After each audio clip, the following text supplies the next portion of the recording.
Hello everyone, my name is Maxim Jourenko and I'm going to talk about our work which are lightweight virtual payment channels. I am a PhD student at Tokyo Institute of Technology, and this work has been done in collaboration with the Input-Output Cryptocurrency Collaborative Research Chair at Tokyo Institute of Technology funded by IOHK. Now in the following I will first give you a little bit of background to our work before going into the technical details and showing our approach. The context of our work are decentralized ledgers, as for instance Bitcoin. These are data structures that contain entries of form, for instance, Alice sends Bob 30 coins. They are operated among a set of mutually distrusted parties through a consensus mechanism.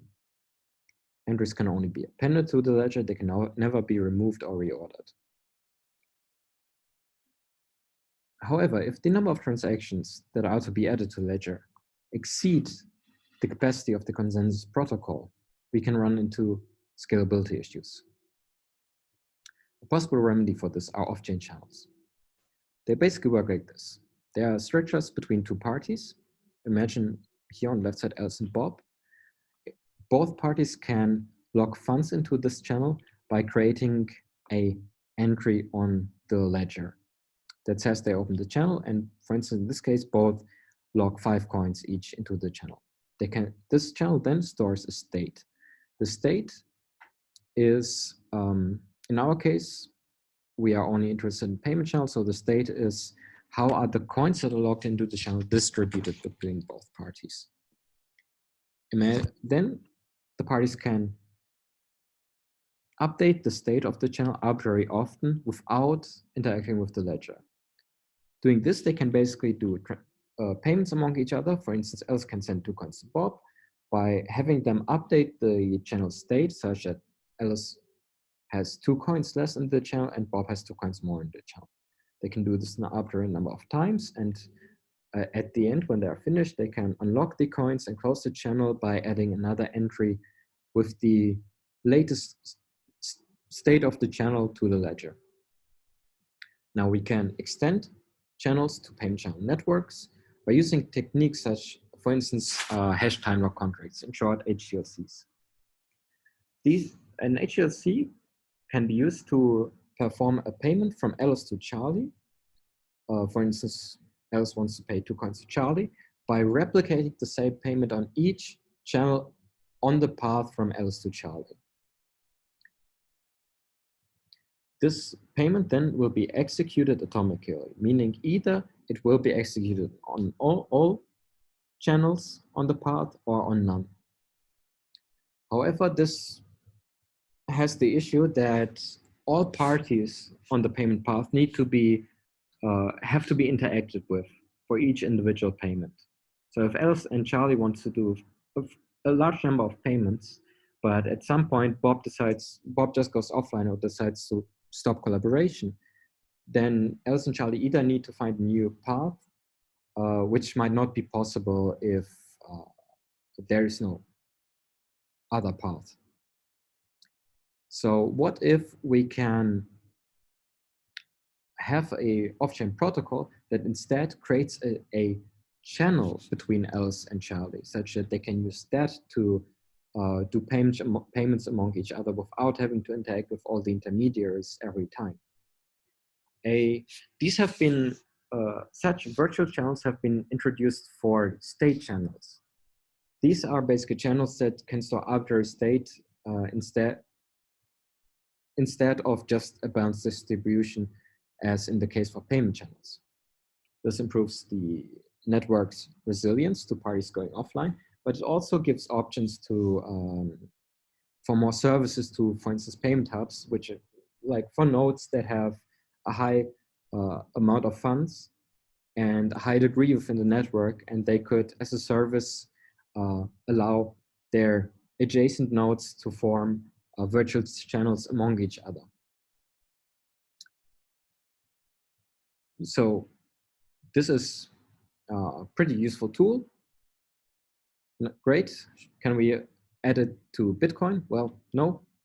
These techniques, they require blockchains that have smart contract capability.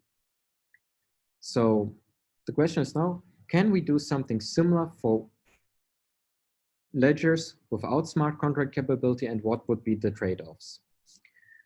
And this is the goal of our work, to create virtual channels which are lightweight in the requirements they have. So we want to create virtual channels by using the same tools that are also required to create payment channels themselves. So the virtual channels will be implementable on ledgers that have less expressive scripting languages. So now I will go a little bit more into the technical details. First of all, our security model is that we consider a set of n parties, and there we have an adversary that can corrupt all but one of those parties. And by corrupting, it means that it can make the parties deviate from the protocol arbitrarily. However, still, we want that all parties that are not corrupted and are honest and behave according to the protocol, that they will not lose any funds. And as well, we will temporarily lock away funds similar to payment channels. These funds should be eventually unlocked and accessible to them again. The ledgers we are working with are more specifically working according to the UTXO paradigm, which are UTXO are unspent transaction outputs. A UTXO, the set of all UTXO basically represents the coins in circulation on that ledger.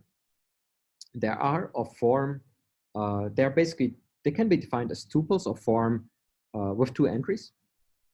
One of those entries is the number of coins that are associated with the UTXO, and moreover, they have a script that specifies how to claim the coins in the UTXO. To claim these, we then have to present a value that, as input to the script, has to make the script evaluate to true. However, in our case, we are only interested in a very subset of possible scripts. So we can simplify this by saying, well, the script basically specifies a set of parties, one or two parties, and the value that we need to give as input to the script are the signatures of the parties specified in that script. Now, the set of all UTXO represent the state of the ledger. We can then perform a change of state by using transactions. Transactions contain three components. For one, they have a set of inputs. These inputs are referenced to UTXOs that are on the ledger, as well as the signatures required to claim them. Then we have a set of outputs, which specify a set of parties, of which we need the signatures to spend the UTXO, as well as coins.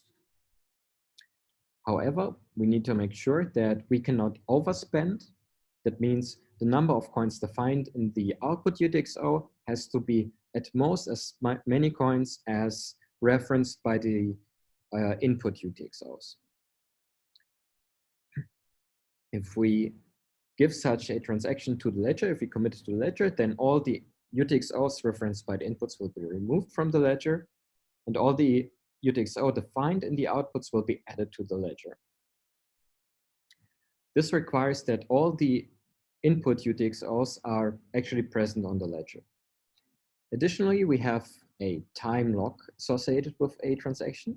It specifies a point in time such that the transaction cannot be committed to the ledger before this point in time. The transaction will not be processed by the consensus protocol immediately, but we will have an upper amount of time, which is delta, during which time the transaction will be included on the ledger. Now, with these specifications, we can interpret transactions, a set of transactions as direct acyclic graphs. In this case, the transactions would basically form the nodes of this graph.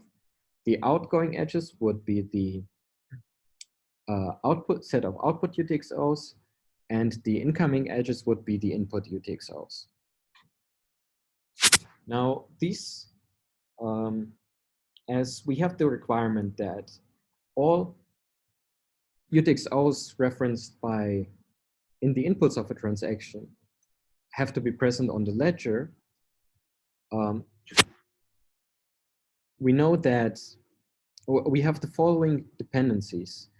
If a transaction should be committed to the ledger, then all of its ancestors have to be committed to the ledger beforehand. That means if, for instance, in this transaction 3, transaction 2 cannot be committed to the ledger because another transaction removed one of the UTXOs that is referenced by its inputs, then none of the other transactions 3 to 5 can be added to the ledger anymore. However, since transaction 2 is not an ancestor of transaction 1, it remains unaffected. However, we can utilize these dependencies to create transaction trees atomically. Imagine we want to create transactions 3 to 5 atomically. We can do this by first identifying that transaction 3 is the root of the subtree that forms transactions 3 to 5. Then we first create transactions 5 and 4 and add signatures to these transactions such that they are ready to be committed to the ledger. Only after that, we create and add signatures to transaction 3. As soon as transaction 3 is created, immediately transaction 4 and 5 also can eventually be added to the ledger, such that in our case, atomically means either all transactions can be committed to the ledger or none of them can be committed to the ledger eventually. Now, is there a way to create the whole transaction tree you see here atomically? Well, with some limitations. Imagine we have a situation here. We have transactions 1 and 2, and transaction 1 requires signatures of Alice and Bob to be committed to the ledger, whereas transaction 2 requires signatures from Bob and Charlie to be committed to the ledger. Now, Bob is in a position as intermediary to enforce that this tree can be constructed atomically. This is done by first constructing the whole transaction tree, first transactions 3 to 5, and then transactions 1 and 2, but only Alice and Charlie sign these 2 transactions and send those transactions to Bob. At that point, Bob holds all transactions within the transaction tree and all the remaining signatures outside of his signatures to be able to commit this transaction tree onto the ledger after adding his own signatures. So Bob can enforce atomicity of construction. However, what if Bob is malicious, is corrupted, and does not want to collaborate and just gives his signature to transaction 1, but not transaction 2? That means we will need to incentivize Bob to cooperate. And we do this by having Bob commit collateral and punishing him by having him lose that collateral in case Bob does not collaborate in enforcing atomicity of this construction. Lastly, we need to we need a mechanism to update a transaction tree as long as it is not yet committed to the ledger. And this is done by utilizing time locks. For instance, imagine we have here time locks. Transaction tree has a time lock of T0 plus delta, and T0 is in the future. Then we can replace the subtree rooted in transaction tree with a subtree rooted in transaction tree prime by giving transaction tree prime a time lock that is by at least delta less than the time lock of transaction tree. This is a rather simple way to do this. There are other methods which we will not go into detail here. An example of transaction trees are actually channels. Those channels are basically represented by a transaction tree, and the transaction tree itself represents the state of the channel. To open the channel, parties commit the root of the transaction tree to the ledger and use tree modification techniques to update the transaction tree's state, the channel state. Now, with these techniques in mind, we can implement our approach rather straightforwardly. And basically, what we do is this. We assume we have given two channels, one between Alice and Bob and one between Bob and Charlie. We extend these two channels. We perform a tree update on both channels simultaneously and create a transaction tree that can be used to open one channel between each pair of parties. We use the atomic construction techniques to atomically create and tear down this transaction tree. And we will utilize the intermediary Bob to enforce atomicity. All right, so imagine the situation. We have two channel trees, and their roots are UTXOs that have been added to the ledger already. The transaction that spend these UTXOs have time locks T0 plus delta and T1 plus delta respectively. Then we perform a tree update. First, we create we spend the root of the channels by creating a split transaction that has two UTXOs. One of them has delta coins, and the other UTXO has the remainder of the coins. We do this on both subtrees. Then the remainder coins will be added. The UTXO that contains the remaining coins will act as root for channels between Alice and Bob and Charlie respectively. The delta coins in the other UTXO, half of them will be contributed by Alice and Charlie respectively. These are the coins that both parties add to their virtual channel.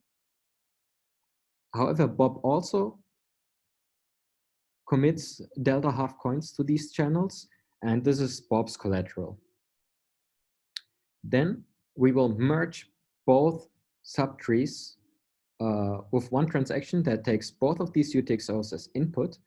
It then creates one UTXO that acts as root for a channel tree between Alice and Charlie, and it has one UTXO that releases Bob's collateral.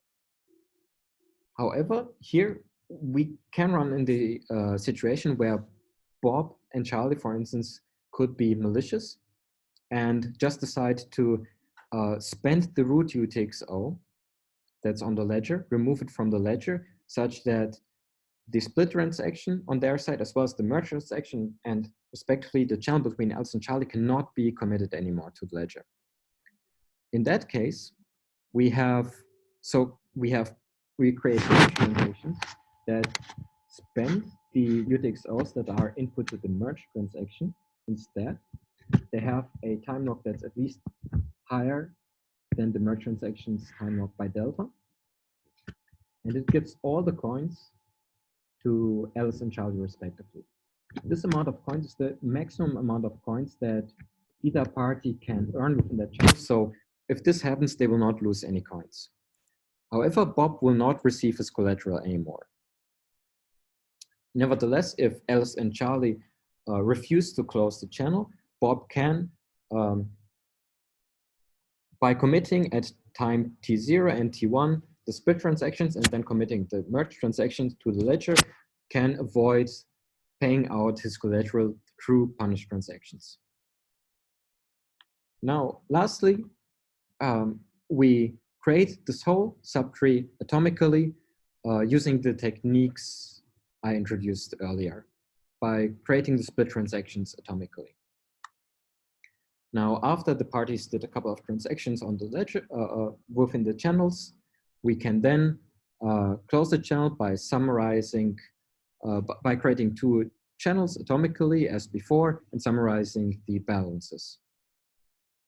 If we want to extend this to an arbitrary number of hops, we can use the UTXOs in the split and merge transactions as root for the virtual channel constructions, for the iterative virtual channel constructions.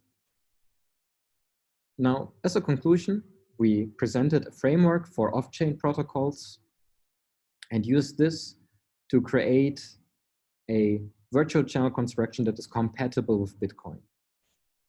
However, these virtual channels are only payment, as a trade-off, they are limited to only payment channels, and they have a limited lifetime. Thank you for your attention.